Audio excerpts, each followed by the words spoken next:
I had word from an informant that arms were being prepared, the youth were being trained as militia, that they were making plans to slaughter massive amounts of Tutsis. So the UN were there to observe. I said, I'm going after those weapons. The UN did not want me to do that, but I had warned them that there'd be a massive killing if ever this thing didn't get resolved, and that's exactly what happened.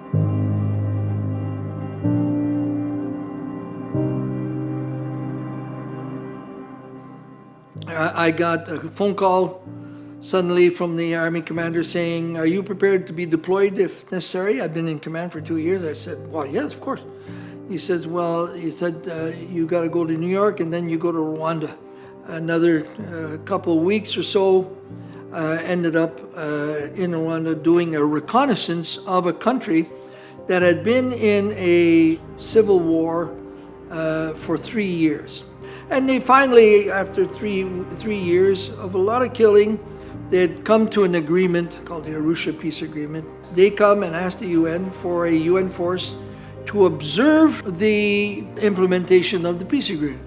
We started to have troops coming in slowly, too slowly, to build my force that I wanted to be about 5,000, but ended up by being only 2,600. And so one day the presidential plane was coming back from the negotiations to try to break that political impasse.